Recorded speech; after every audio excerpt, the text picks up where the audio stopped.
ఇవాళ ముఖ్యమంత్రి రేవంత్ రెడ్డి గారు రాజకీయాల్లో అనేక మంది ముఖ్యమంత్రులను చూసిన తర్వాత ఈ ముఖ్యమంత్రి గారిని చూస్తే 3 విషయాలు. ఒకటి, మాట మార్చడం. 2, మడమ తిప్పడం. 3, ఏమార్చడం. ఇది ఆయన నీతి రీతిగా మారింది. ప్రజలు అధికారం ఇచ్చింది హామీలు అమలుపరచడం కోసం, అభివృద్ధి కోసం, రాష్ట్ర గౌరవం పెంచడం కోసం. ఈ లక్ష్యాలతో ప్రజలు ప్రభుత్వాలను ఎన్నుకుంటే ఈయన మాత్రం అందుకు భిన్నంగా ముఖ్యమంత్రి మాటల తీరు ఎదుటి వారిని చులకన చేయాలనేటువంటి భావన, ఎదుటి వారిని చులకన చేసేటువంటి మానసిక రోగంతో బాధపడుతున్నట్టు కనబడుతూ ఉన్నది. ఎందుకు ఈ మాట అంటున్నామంటే, ఇటీవల ఆయన విసిరినటువంటి ఛాలెంజ్, కేసీఆర్ వస్తాడా, కేటీఆర్ వస్తాడా, నేను మా కాంగ్రెస్ కార్యకర్తల బలగంతో వస్తా అని ఛాలెంజ్ చేసిండు. డేటు స్థలం ఆయన నిర్ణయించాలి. అది జరగకపోతే ప్రెస్ క్లబ్కు మొన్న కేటీఆర్ గారు పార్టీ నాయకులు అందరం కూడా పోవడం జరిగింది. ఈరోజు ఆయన ఏం సన్నాయి నొక్కులు నొక్కుతూ ఉన్నాడు, క్లబ్బులకు పబ్బులకు ఆయన రాడట. అంటే ఎంత విషం జల్లేటువంటి దుర్మార్గపు మాట అంటే, ఛాలెంజ్ చేసింది ఆయన. మరి రేవంత్ రెడ్డి గారు, మీరు ముఖ్యమంత్రి కాకముందు అధికారం కోసం పార్టీలు ఫిరాయించేటువంటి కార్యక్రమం నిర్విరాగమంగా కొనసాగించినటువంటి సమయంలో ఇదే క్లబ్బులలో అనేక పర్యాయాలు చర్చల్లో పాల్గొన్నటువంటి మాట మర్చిపోయినవా? క్లబ్ అంటే వేరే క్లబ్ కాదు కదా. ఇవాళ అనేక రకాలైనటువంటి క్లబ్బులు ఉంటాయి. ఇది ప్రెస్ క్లబ్, ప్రజల వాణి బాణి, ప్రజల సమస్యలు చర్చించి ప్రెస్ పెద్దల సమక్షంలో వాస్తవాలు సమాజానికి తెలియజేసేటువంటి ఈ క్లబ్బు యొక్క పవిత్రతను వేరే క్లబ్బుతో పోల్చి మాట్లాడడం అంటే అందరినీ కించపరచాలనేటువంటి ఒక న్యూనతకు ఇది పరాకాష్ట. ఈ వైఖరిని మేము తీవ్రంగా ఖండిస్తూ ఉన్నాం. క్లబ్బులు అంటే అనేక సామాజిక సేవ చేసేటువంటి క్లబ్బులు కూడా ఉన్నాయి. లయన్స్ క్లబ్ను చూస్తాం, నిరంతరం నీలాగా స్వార్థంతో దాచుకోవడం దోచుకోవడం కోసం అధికారం అడ్డం పెట్టుకొని అక్రమ కార్యక్రమాలు చేసేటువంటి కాదు క్లబ్లు అంటే. లయన్స్ క్లబ్ అనేక సామాజిక సేవలు చేసేటువంటివి ఉన్నాయి. గోల్ఫ్స్ క్లబ్ ఉంటుంది, క్రికెట్ క్లబ్ ఉంటుంది, రకరకాల క్లబ్బులు ఉంటాయి. నువ్వు దేన్నో దృష్టిలో పెట్టుకొని వక్రీకరించేటువంటి దుర్బుద్ధితో అందరినీ అవమానపరిచేటువంటి నీ వైఖరిని తీవ్రంగా ఖండిస్తూ ఉన్నాం. ముమ్మాటికి నీది పలాయనవాదం. ఆ రోజు ఛాలెంజ్ చేసింది కేసీఆర్ గారు వస్తారా, కేటీఆర్ గారు వస్తారా అనేటువంటి ఏ నోటితోనైతే అన్నవో ఇవాళ దాని మాట మార్చుతూ ఉన్నారు. మేము అట్లా అనలేదు, చర్చిద్దామన్నా ఛాలెంజ్ చేసినట్టు మాట్లాడలేదు అనేటువంటి మాట ద్వారా వక్రీకరించేటువంటి ప్రయత్నం చేస్తూ ఉన్నాడు. రెండవది, శాసనసభ స్పీకర్గా నేను పనిచేసిన. శాసనసభ ఏ రకంగా సమావేశపరచబడుతుంది అనే దానికి ఒక ప్రొసీజర్ ఉంటుంది. గవర్నమెంట్ నుంచి వెళ్ళి స్పీకర్కు లెటర్ వస్తే ఆ లెటర్ గవర్నర్ గారికి పంపితే ఆయన పర్మిషన్ ఇస్తే గవర్నమెంటే డేట్స్ డిసైడ్ చేసి పంపుతుంది. దానికి అనుగుణంగా శాసనసభ సమావేశపరచబడుతుంది. ఇది చేయాల్సినటువంటి ముఖ్యమంత్రి ఏం మాట్లాడుతున్నాడు? ఇప్పుడు ప్రతిపక్ష నాయకుడిగా ఆయన లెటర్ రాస్తే మేము శాసనసభ సమావేశాన్ని ఏర్పాటు చేస్తారట. చేస్తావా? మరి ఆ దమ్మున్నదా? ప్రతిపక్షంగా మేము సంవత్సరానికి ఒక 100 రోజులు శాసనసభ జరపాలనేటువంటి డిమాండ్తో నేను కూడా శాసన మండలిలో ప్రతిపక్ష నాయకుడిని. మరి మేము శాసన మండలి ప్రతిపక్ష నాయకుడిగా ప్రభుత్వానికి ఒక లేఖ రాస్తా, సంవత్సరానికి 100 రోజులు శాసన మండలి సమావేశాలు ఏర్పాటు చేసి ప్రజా సమస్యల్ని నిర్విరామంగా నిరంతరంగా చర్చిద్దామనేటువంటి మా లేఖను హానర్ చేసేటువంటి దమ్మున్నదా? ఏదో ఎదుటి వాళ్ళ మీద అభాండాలు వేయడం కోసం ఇటువంటి చిలిపి ప్రయత్నాలన్నీ కూడా ఈ ప్రభుత్వం చేస్తూ ఉన్నది. వీటన్నిటిని కూడా మేము తీవ్రంగా ఖండిస్తూ ఉన్నాం. అంటే ఈ కాంగ్రెస్ పార్టీ మంత్రుల ధోరణి, నాయకుల ధోరణి ఏమాత్రం అంటే సభ్య సమాజం దాన్ని ఏ రకంగా స్వీకరిస్తారు అనేటువంటి ఇంగితం లేకుండా మాట్లాడుతూ ఉన్నారు. నిన్నగాక మొన్న ఏదో ఒక సందర్భంలో మంత్రి కోమటిరెడ్డి వెంకటరెడ్డి గారు తెలంగాణ రావడానికి, రాష్ట్రం ఏర్పడడానికి కేసీఆర్ గారికి ఏమీ సంబంధం లేదట. నవ్విపోదురుగాక నాకేటి సిగ్గు అన్నట్టున్నది. తెలంగాణ రాష్ట్రాన్ని సర్వనాశనం చేసి తెలంగాణ పదం అనడానికి ఉచ్చరించలేనటువంటి పరిస్థితులలో తెలంగాణ అంటే నక్సలైట్లు అనేటువంటి ముద్ర వేస్తున్నటువంటి తరుణంలో నేను గతంలో ఇదే వేదిక నుండి కూడా అనేక సందర్భాల్లో చెప్పడం జరిగింది. ఎటువంటి పరిస్థితులలో కేసీఆర్ గారు తెలంగాణ అనేటువంటి అంశాన్ని ఎత్తుకున్నాడు? రెండు బలమైనటువంటి పార్టీలు కాంగ్రెస్, తెలుగుదేశం, ఇద్దరు బలమైనటువంటి నాయకులు రాజశేఖర రెడ్డి, చంద్రబాబు నాయుడు, రెండు బలమైన సామాజిక వర్గాలు కమ్మలు, రెడ్లు. మరి అర్ధబలం, అంగబలం అన్నీ వాళ్ళ చేతులలో ఉండి అధికారం గుప్పిట పెట్టుకొని తెలంగాణ అంటే నక్సలైట్లు అనేటువంటి ముద్ర వేసే పరిస్థితులలో తెలంగాణ రాష్ట్ర సాధన కోసం ఒక పార్టీని స్థాపించి ఉద్యమం చేసినటువంటి నాయకుడు కేసీఆర్.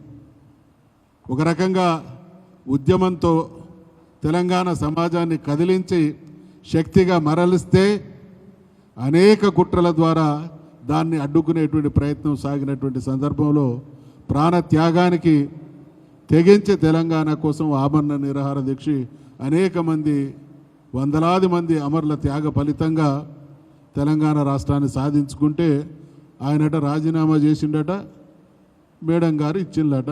ఇలా ఎవ్వల ప్రమేయం పాత్ర ఏమి లేదు. కర్త కర్మ క్రియ మేమే అంటున్నారు. మీరా కర్తలు కర్మలు క్రియలు.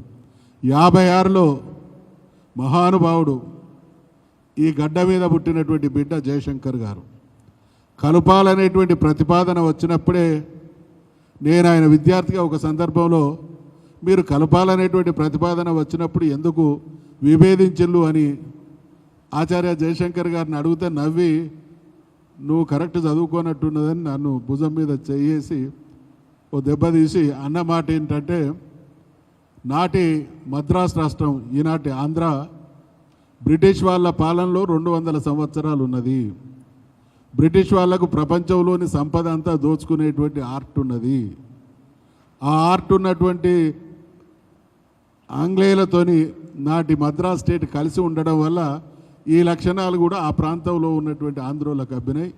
మనం నిజాం పాలనలో అమాయకులుగా ఉన్నాం, అనేక రంగాల్లో వెనుకబడి ఉన్నాం. కాబట్టి మనల్ని వాళ్ళని కలిపితే గ్యారంటీగా ముమ్మాటికి దగా చేయబడతాం అనేటువంటి విషయం నాకు అర్థమైంది. కాబట్టి ఆ రోజు జై తెలంగాణ అని నినదించిన అనేటువంటి మాట చెప్తాను. ఎవరు కలిపిళ్ళు, ఎవరు 69లో ఉద్యమం వస్తే అణచివేసిళ్ళు, ఎవరు వందలాది మంది ప్రజల్ని రకరకాల హింసలకు గురి చేసిళ్ళు, చివరికి తెలంగాణ ఉద్యమాన్ని ఆనాడు ఉన్నటువంటి ముఖ్యమంత్రి చీల్చి ఎమ్మెల్యేలను బీఆర్ఎస్ పార్టీ అడ్రస్ గల్లంతు లేకుండా చేసేటువంటి కుట్రలు చేసింది. ఇవన్నీ చేసి మన అదృష్టం కొద్దీ కేసీఆర్ గారే లేకుండా ఉంటే ఇంకా అనేక జనరేషన్లు అటువంటి దాష్టీకంలో మగ్గేటువంటి దుస్థితిని ఊహించి అర్థం చేసుకొని ఉద్యమాన్ని ప్రారంభించి తెలంగాణ రాష్ట్రాన్ని సాధించినటువంటి నాయకుడి ప్రమేయమే లేదు అనేటువంటి బీరాలు ఈ కాంగ్రెస్ మహానుభావులు పలుకుతూ ఉన్నారు అని అంటే వీళ్ళ ఎంతటి ద్రోహులు ఏ స్థాయికి దిగజారుతారో ఇది నిదర్శనం అనేటువంటి విషయాన్ని కూడా మనం చేస్తూ ఉన్నాం. అదే రకంగా అన్ని రంగాల్లో ఘోరమైనటువంటి వైఫల్యం. ఇప్పుడు హైదరాబాద్ మహానగరంలో ఎవరిని అడిగినా ఆర్థిక స్థితి తలకిందులై బాధితుడు కానటువంటి వ్యక్తి లేడు ఈ పాలనలో. అన్ని రంగాల ప్రజలు హాహాకారాలు చేస్తూ ఉన్నారు. వీళ్ళ పాలనలో అన్ని పాలన అటకెక్కింది. బహుశా ఇప్పటికీ ముఖ్యమంత్రి గారు ఎన్నిసార్లు ఢిల్లీకి పోయిండో లెక్క పెడితే కానీ తెలియదు, అలవోకగా చెప్పేటువంటి పరిస్థితి లేదు. ఇన్నిసార్లు ఢిల్లీ ప్రదక్షిణలు. వీళ్ళు గతంలో ఒక పార్టీ రావడానికి ఆత్మగౌరవం అన్నారు. ఇవాళ మళ్ళీ ఒక్కసారి తెలంగాణ వారి ఆత్మగౌరవాన్ని ఢిల్లీకి తాకట్టు పెడుతున్నటువంటి దుస్థితి కాంగ్రెస్ పాలనలో కొనసాగుతూ ఉన్నది. మంత్రివర్గ కూర్పుకు ఢిల్లీకి పోవాలి, మూటలు అందించడానికి ఢిల్లీ పోవాలి, పార్టీ కార్యవర్గ నిర్మాణానికి ఢిల్లీకి పోవాలి, శాఖల కేటాయింపులకు ఢిల్లీకి పోవాలి, శాఖల కుదింపులకు ఢిల్లీకి పోవాలి, కప్పం కట్టడానికి ఢిల్లీకి పోవాలి. ఇన్ని రకాల ఢిల్లీ యాత్రలతోని అధికారం మీద, ప్రజా సమస్యల మీద పట్టు సాధ్యమవుతుందా? అందుకనే తెలంగాణలో ఈరోజు ప్రభుత్వం పాలన పడకెక్కింది. యూరియా కొరత చూస్తూ ఉన్నాం. మేము 94, 99 వరకు శాసనసభ్యులుగా ఉన్నటువంటి కాలంలో ఆ తదనంతరం కాంగ్రెస్ ఏర్పడిలో షాపుల ముందు క్యూలు, చెప్పులు, తలపాగాలు, ఏదో ఒక వస్తువును వాళ్ళ వంతుకు ఉంచి యూరియా కోసం తిప్పలపడ్డటువంటి రోజులను చూసినాం. మళ్ళీ ఆ సమస్యలన్నీ కూడా తెలంగాణ రాష్ట్రాన్ని కేసీఆర్ గారి నాయకత్వంలో పరిష్కరించుకున్న తర్వాత 2014 వరకు సమస్యలుగా, శాశ్వత సమస్యలుగా కొనసాగినటువంటి అన్ని సమస్యలకు పరిష్కారం లభించింది. సాగునీటి సమస్య తీర్చినాం, తాగునీటి సమస్య తీర్చినాం, కరెంటు సమస్య తీర్చినాం, వ్యవసాయ రంగానికి సంబంధించినటువంటి ప్రతి సమస్య, వాళ్ళకు లోన్లు కావచ్చు, గిడ్డంగులు కావచ్చు, మార్కెటింగ్ కావచ్చు, గిట్టుబాటు ధరలు కావచ్చు, అంటే అడుగడుగున ఆదుకుంటే మళ్ళీ అడుగడుగున సమస్యల్ని ప్రత్యక్షం చేసినటువంటి హీన చరిత్ర కాంగ్రెస్ పార్టీది, కాంగ్రెస్ ప్రభుత్వాన్ని. యూరియా కొరత, నకిలీ విత్తనాలు, హాస్టళ్లలో నార్సీ రకం భోజనం, సివిల్ సప్లై స్కామ్, ఈరోజే కల్తీ కళ్ళు, ఆసుపత్రుల్లో మందుల కొరత. నేను ఇప్పుడు ఎమ్మెల్సీగా కొనసాగుతా ఉన్నా. ఈరోజు మాటే చెప్తున్నా, మాకు షుగర్కి సంబంధించినటువంటి ఇంజక్షన్ సప్లై, మా టాబ్లెట్స్ కానీ అన్నీ గవర్నమెంటే సప్లై చేస్తుంది. మీకు వచ్చినాయి మా మందుల కొరత, మా మందుల సప్లై కూడా కటకటాల పాలు. ఇవాళ బయట నేను కొనుక్కున్నా, వాళ్ళు సప్లై చేయకపోయింటే గవర్నమెంట్ పైసలు ఇవ్వలేదు సార్ వాళ్ళకు, వాళ్ళు సప్లై చేసుడు ఆపేసింది సార్ అంటే ఇన్సులిన్ తీసుకోవాలి కదా గ్యారంటీగా, కాబట్టి కొనుక్కోవాల్సి వచ్చింది. అందుకనే భూ కబ్జాలు, అటకెక్కిన పారిశుద్ధ్యం, గ్రామీణ ప్రాంతాల్లో తెలంగాణ రాష్ట్ర సమితి అధికారంలో ఉన్నన్ని రోజులు ప్రతి గ్రామం కూడా కలకల్లాడినాయి. అంటే ఒకానొక సందర్భంలో కాంగ్రెస్ హయాంలో చనిపోయినటువంటి వాళ్ళు ఎవరైనా ప్రాణంతో బతికొచ్చి వాళ్ళ ఊళ్ళకి వస్తే ఇది మా ఊరు కాదు కావచ్చు అని భ్రమించేటువంటి స్థితిలో పారిశుద్ధ్యాన్ని అది చేసినాం. ఇవాళ నిరుద్యోగులు మీరు చూస్తూ ఉన్నారు, 2 లక్షల జాబ్ క్యాలెండర్ అన్నారు. జాబ్ క్యాలెండర్ ఎక్కడున్నదో దేవుడికి తెలుసు. నిరుద్యోగులు ముఖ్యమంత్రి ఇంటిని ముట్టడి చేస్తూ ఉన్నారు, సెక్రటేరియట్ను ముట్టడి చేస్తూ ఉన్నాడు. అడుగడుగున వెరసి పరిపాలన అంటే ప్రజలకు సౌకర్యాలు అనుకున్నారు, కానీ ప్రజలు ఈ స్థాయి శిక్షలు పడతాయనేటువంటి పరిస్థితి గతంలో ఎన్నడూ లేదు.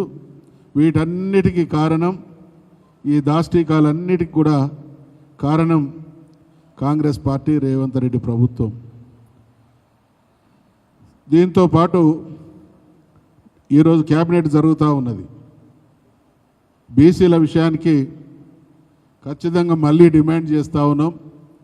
మేము నిరంతరం ఎక్కడ బీసీలకు సంబంధించినటువంటి నాయకులు మాట్లాడినా, బీఆర్ఎస్ పార్టీ మాట్లాడినా, ఎన్నికల మేనిఫెస్టోలో వివిధ డిక్లరేషన్ల సందర్భంగా బీసీలకు ఇచ్చినటువంటి హామీల విషయంలో కాంగ్రెస్ ప్రభుత్వం ఘోరంగా విఫలమైంది. మా డిమాండ్ మేరకే మేనిఫెస్టోలో, డిక్లరేషన్లో చెప్పింది వాళ్ళు, మర్చిపోయింది వాళ్ళు. ఒత్తిడి తెస్తే తప్ప కులగన్న చేయలేదు. కోర్టులు, కుల సంఘాలు, మీటింగులు వెరసి ప్రభుత్వం మీద ఒత్తిడి వస్తే తప్ప కులగన్నను పూనుకోలేదు. అది కూడా తప్పుల తడక. డెడికేటెడ్ కమిషన్తో ముందు చేయించలే, తర్వాత డిమాండ్ చేస్తే డెడికేటెడ్ కమిషన్ వేసిండు. డెడికేటెడ్ కమిషన్ ద్వారా జరగాల్సినటువంటి సర్వే కానీ కులగణన కానీ స్టాటిస్టిక్స్ డిపార్ట్మెంట్తో జరిపించింది. సంఖ్యను తగ్గించిండు. ఇవన్నీ మోసాలైతే ఇక పరాకాష్ట ఏంటంటే శాసనసభలో మండలిలో బిల్లు పాస్ చేయించుకున్నారు. పాస్ చేయించుకున్న తర్వాత మా రిక్వెస్ట్ పాత్రికేయ మిత్రులతో ఏంటంటే ఈ బిల్లు శాసన మండలిలో శాసనసభలో పాస్ అయిన తర్వాత 6-7 సార్లు ముఖ్యమంత్రి గారు ఢిల్లీకి పోయిండు. ఏ ఒక్క రోజు కూడా ఈ బిల్లుల విషయంలో ఢిల్లీలో మాట్లాడింది కానీ ఒత్తిడి తెచ్చింది కానీ లేదు. అంటే వాళ్ళ చిత్తశుద్ధికి నిబద్ధతకి ఇది నిదర్శనం. గంభీరమైనటువంటి సమాధానం చెప్పిండు మండలిలో. ఈ ప్రభుత్వం చిత్తశుద్ధితో ఈ చట్టాన్ని తీసుకొచ్చి 9th షెడ్యూల్లో పెట్టించి 42% రిజర్వేషన్లు అమలు చేసి మాత్రమే ఎన్నికలకు పోతాం. ఏ వర్గం వాళ్ళు కూడా దీంట్లో అపోహలు అనుమానాలకు తావు లేదన్నారు. తీరా చూస్తే దానికి సంబంధించినటువంటి ప్రయత్నం మాట మాత్రంగానైనా కూడా జరగలేదు. అంటే వెరసి అడుగడుగున వంచన, మోసం, దగా ద్వారా తెలంగాణ పరువును దినదినం మస్కబారేస్తున్నారు. ఇప్పటికైనా ఇచ్చినటువంటి హామీలకు కట్టుబడి ప్రజల నమ్మకాన్ని వమ్ము చేయకుండా పాలన కొనసాగాలని డిమాండ్ చేస్తూ ఉన్నాం. మేము 20 మాసాలు గడుస్తున్నటువంటి సందర్భంగా ఇప్పటి వరకు రకరకాలుగా ప్రభుత్వం మీద వాళ్ళ కళ్ళు తెరిపించే, వాళ్ళు ఇచ్చినటువంటి హామీలు అమలు చేసే విధంగా చిన్న చిన్న కార్యక్రమాల ద్వారా ఒత్తిడి పెంచడం. ఇక రాబోయే రోజులలో తప్పకుండా ప్రజాక్షేత్రంలో వాళ్ళని నిలదీయడం ఖాయం. కాబట్టి క్యాబినెట్ జరుగుతున్నటువంటి సందర్భంగా మరొకసారి డిమాండ్ చేస్తూ ఉన్నాం, విజ్ఞప్తి చేస్తూ ఉన్నాం. 42% రిజర్వేషన్లు మాత్రమే మీరు ఇచ్చినటువంటి హామీకి పరిష్కారం. కాబట్టి అది అమలు చేయాల్సినటువంటి బాధ్యత ప్రభుత్వం మీదనే ఉంది. అది మీ బాధ్యత అని గుర్తు చేస్తూ, దానికి భిన్నంగా ఏం జరిగిన పరిణామాలకు కాంగ్రెస్ ప్రభుత్వం రేవంత్ రెడ్డి గారే బాధ్యత వహించాల్సి ఉంటుందని హెచ్చరిస్తూ సెలవు తీసుకుంటా ఉన్నాం. పాత్రికేయ మిత్రులందరికీ ధన్యవాదాలు తెలియజేసుకుంటాం.